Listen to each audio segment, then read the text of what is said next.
Fatigued from the long flight, Yunjin yawns as she turns on her laptop.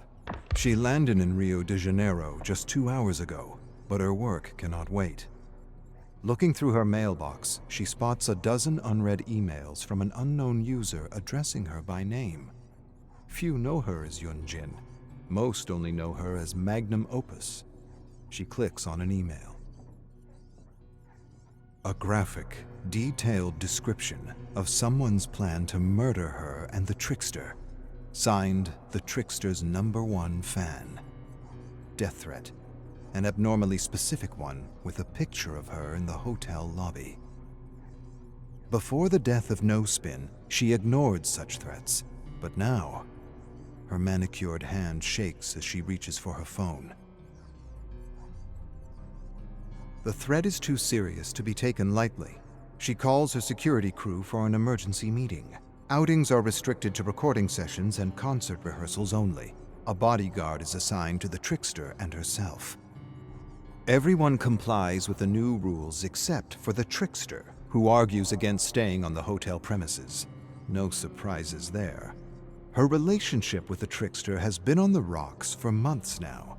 He challenges every decision she makes, his ego pushing her patience to its limit. Because of their frequent creative disagreements, their next album is behind schedule, forcing her to produce 3 new songs while overseeing his tour. Her security expert confirms that the phones are ready. At her request, a tracking GPS application was installed on all company phones. No one else knows about this.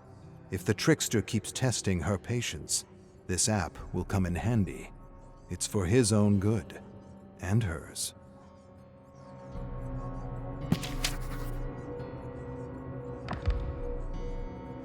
Yunjin pours herself a cup of coffee at the recording studio, stifling another yawn. Her temples are throbbing. The jet lag is hitting her hard. Plus, the constant threat of a crazed fan prevents her from getting any sleep at night. On her way back to the booth, she notices that the studio next to theirs is occupied. She peeks inside. A young man is laughing in the recording booth.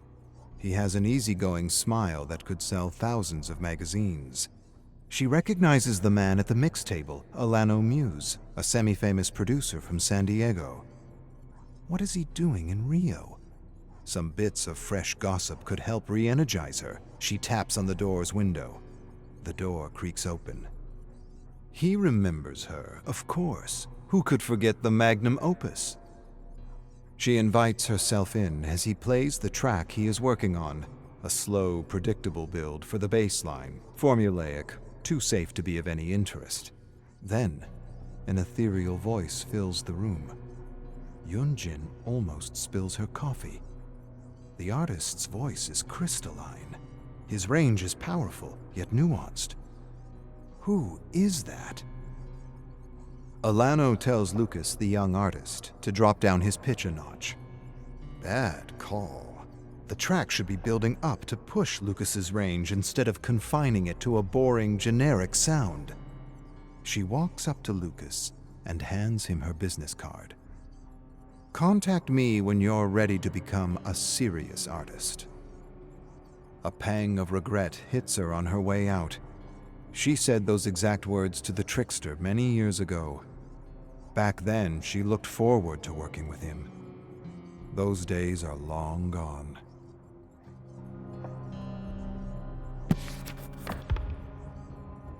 At the hotel bar, Hyun-jin takes a sip of her cold caipirinha, the sugarcane liquor smoothing the sour burst of lime. Why did she give that young artist Lucas her business card? It's not like she can produce him. Another pang of nostalgia. Another sip of caipirinha. She misses it, hunting new talents, the raw creative chaos of designing a bold sound, the adrenaline rush of the first album. Things are different now. Her time is split between handling the trickster's growing ego and following a generic, endless production cycle. Is this the cost of success? Producing music that makes her cringe, not to mention handling arguments about bodyguards and curfews. while being threatened by a crazed, psychotic fan. Her life is so different from what she imagined as a little girl. Back then, music was the only good thing she had. She created tracks in her bedroom, imagining a stage of bright lights where she was safe, loud, and free. That is what pop music is to her, a vital dose of unapologetic release. Now, thanks to her success, she lives in a golden cage. Down goes the caipirinha. The bartender gives her a glance and she nods. Keep them coming. She calls Mighty One executives for a virtual meeting and gives them the news. Once she finishes the 3 tracks in Rio, she is done with the trickster. She will move on to producing the launch of Trainees. A Mighty One executive cuts her off. They have more urgent business to discuss. Damaging rumors are trending online. A disturbed, delusional fan claims to have murdered someone at a trickster concert. Yun-Jin closes her fists, her long manicured nails digging into her palms, anything to keep her hands from shaking again. She will handle this mediatic storm for her brand's sake. But after Rio, she is done with the trickster, whether Mighty One is willing or not. Online, rumors about the murder are trending. An anonymous post claims that the victim was last seen alive at the trickster's VIP meetup after his concert in New York early this year.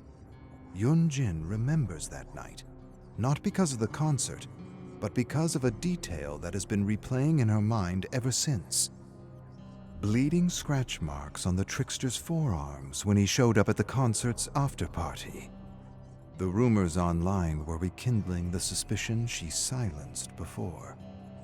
Years ago, the trickster and she arrived in Miami several days earlier than planned. Yun-Jin attended networking events while the trickster rehearsed. 3 days following their arrival, a folk singer was found dead downtown near the bar where he performed. A security footage was released to the public, showing a man dressed in black, with his face covered, leading the singer down an alley. The dark, blurry footage revealed little about the suspect, but Yun-Jin noticed a detail that twisted her stomach in knots. She recognized the gold-rimmed headphones around the suspect's neck, with 2 large X's, one for each ear. It was the brand new model of the Xerxes 1050X headphones, which few audiophiles knew about and even fewer could afford. She recognized the model right away because the trickster favored their equipment over other expensive models. He wore a similar pair on the plane to Miami, but then switched to a lesser model for the rest of the tour, which only fueled her doubts. Back then, however, she was not in a good place. The death of No Spin was still fresh. Acute insomnia kept her mind in a haze, and the jet lag of the tour only worsened her state. In the end, she decided to let the police do their job and focus on hers, producing music. But now someone else was dead. Someone whom the trickster might have been the last one to see alive. The headphones, the scratch marks, and the late night outs were details. But they added up. How many coincidences does it take to know? A knock on the door makes her jump. The head of security is here. Yun-Jin follows her gut. She confronts him. She bluffs about firing the whole security crew if he does not come clean. It pays off. She learns that the trickster left the hotel premises last night. His bodyguard tried to follow, but lost him on the way. Yun-Jin pounds her fist on the table. Why would he leave the hotel? To go where? And to do what? Despite working with the trickster for years, he is still no more than a stranger. While he generates incredible profit, it comes at a cost. If the trickster is linked to a murder, so is she. Even if there is no evidence, even if it's just rumors, it's her life on the line, her entire career. She could never produce music again, and the worst part is, it's her own fault. She knows better than to trust someone in this industry. She needs to get answers before it is too late. Whatever the trickster is doing at night, she must find out. Her doubts won't be quieted until she knows for certain.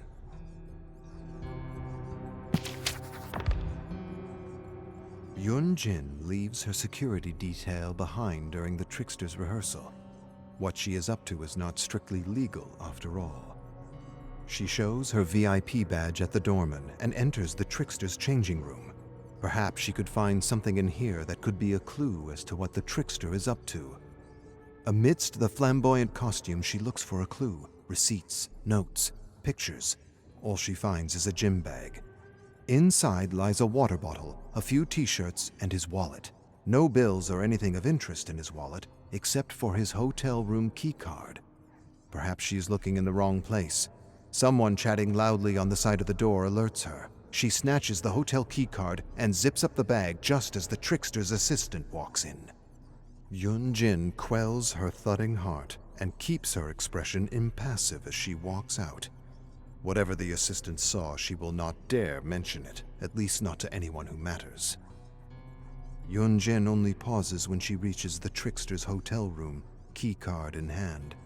If she does this, there is no turning back. Yet if the trickster is hiding something, she needs to know what it is before everyone else does, before it ruins her life. There can be no doubts. Yun-jin pushes the door open. The trickster's room is tidy, almost as if he barely spends time here. She goes through his luggage, a pile of odd clothes, all black hoodies and sweatpants, a black face mask, clothes she's never seen him wear on tour. A tap on the door. "Room service." Yun-jin drops the face mask. "Come back later." She finds nothing odd in the room, except for a rare top-of-the-line sampler on his bedside table. Intrigued, she presses play.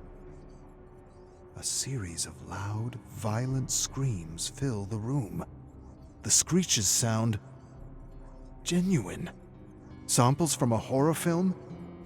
Yet she cannot fully shake her initial disturbing thought.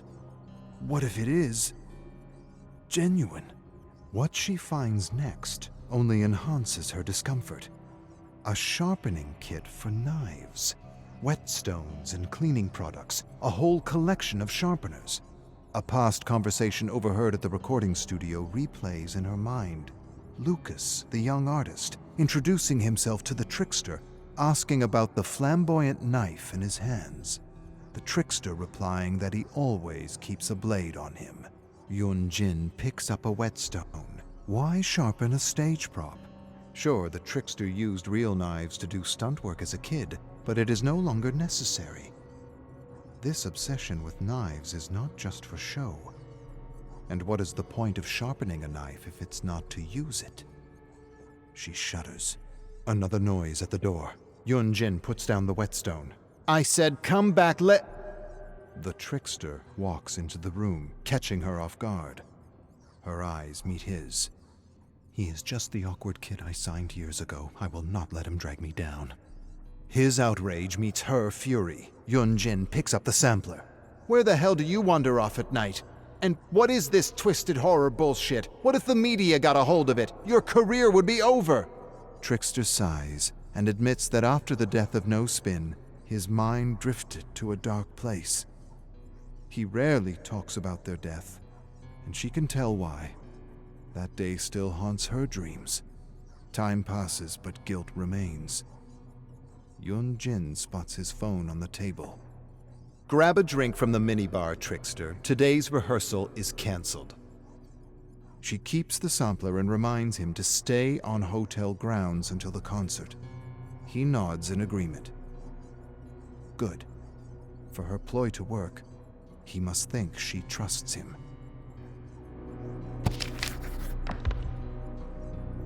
Yun-jin looks out from her hotel room. Outside, the downpour is relentless, causing flash floods in parts of the city. She calls her staff. No matter how bad the storm is, the show must go on. Yet the weather is not to blame for the growing apprehension in the pit of her stomach. There is something off about the trickster, a hunch she can no longer ignore, no matter how profitable he is. While he might seem sincere, years in the business have taught her that she cannot trust anyone. Yunjin grabs her phone and activates the GPS tracker on the trickster's company phone. His location appears as a blue dot on the huge map of Rio. Her gut feeling is right. He is no longer on the hotel premises. The chase is on. Time to teach the trickster a new trick. Yunjin slows down near Trickster's location. As she approaches, a gray sedan suddenly speeds off. She checks her phone. The blue dot is getting farther away on the map. Trickster must be in the car that just took off. Yunjin stomps on the accelerator and speeds off. After a few turns, she catches up with the sedan, which makes a sharp right. Yunjin follows, yanking the steering wheel while stomping on the brakes. Her car drifts into the turn, gliding towards a wretched narrow alley. The sedan accelerates and swerves left, entering a narrow street. Yunjin repeats her maneuver and drifts left, but the wheels hydroplane on the puddled asphalt, and the car spirals out of control. A thundering crash! Yunjin's head is propelled onto the steering wheel. A flash of white light, then a burning pain follows, coursing down her body from her neck to her lower back. Yunjin coughs and gasps at the pain. For a moment, all she can do is breathe. When she exhales, the pain lessens slightly. Loud rock is blaring on the radio. It's so loud. She reaches forward and turns it off absent-mindedly. A spot above her left brow is burning. She touches her forehead softly and winces. A drop of blood drips down her finger. The windshield is cracked on the passenger side. Yunjin moves slowly, carefully leaning over. It's okay. Everything is okay. I'm okay. She looks out. The car crashed into a street lamp on the passenger side. This could have been much worse. A familiar ding interrupts her thoughts. Her phone. Yunjin slowly leans forward, her hand searching under the seat. She grabs her phone and unlocks the screen. A text message from the trickster. Help.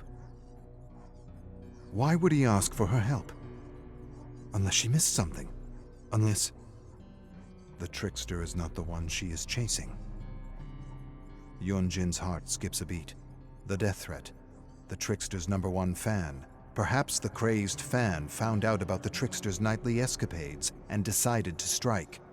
Kidnappings go hand in hand with death threats after all. She lets out a curse. In her rush to chase the trickster, she left her bodyguard behind. If anything happens to the trickster Ji-woon and she was too blind to stop it. No, she has enough guilt on her conscience already. Yunjin readjusts her seatbelt. She turns on the ignition and the engine coughs in response. She grits her teeth and tries again. It won't be like the fire. I won't give up on him. She turns on the ignition again. And again. On the third try, the engine revs back to life. She puts her phone back on the dashboard and follows the blue dot. Yunjin follows the GPS until she reaches a desolate parking lot facing several abandoned warehouses. The blue dot remains immobile. This is it. Ji-woon should be here somewhere. But where? As Yunjin steps out of the car, a heavy curtain of rain falls on her sore, shivering body. Daylight is cloaked by dark storm clouds. The parking lot is filled with broken-down cars. Yunjin uses her cell phone's flashlight to find the gray sedan. As thunder rumbles, her phone illuminates a bloodied handprint on a car window. She rushes to the door and peeks inside. A sudden blur of motion. She pulls the door open. A rat skitters out of the car. Some items lie on the back seat. Ji-woon's phone. A rag. And some rope. Yunjin closes her prickling eyes. She might be too late. There's no time to waste crying. If Ji-woon is still alive, he needs all the help he can get. Yunjin grabs her phone and calls the police, then her security crew. Whatever this crazed fan has planned, it ends now. Rumbling thunder. Yunjin is staggering through the rain, looking for a clue, a trail. An icy gust lashes her drenched body. But she cannot stop, not until Ji-woon is safe. A rat skitters over a puddle upon which lies a white business card. Yoon-jin picks up the blood-stained card and reads, "Magnum Opus, music producer." It's hers. With a shudder, she realizes she might know the person who kidnapped Ji-woon. Police sirens are blaring in the distance, but she cannot tell if they are coming for her or the several people caught in the storm. Yoon-jin shouts Ji-woon's name, yelling in despair over sirens and thunder. Then she hears a scream coming from across the parking lot, where stands an abandoned warehouse. She rushes to the warehouse, reaching its wide doors. A chain is wrapped around the handles, padlocked into place. Meanwhile, police are arriving on the scene. A brutal scream emerges from the warehouse. She cannot afford to wait. What happened to No Spin cannot happen again. Never again.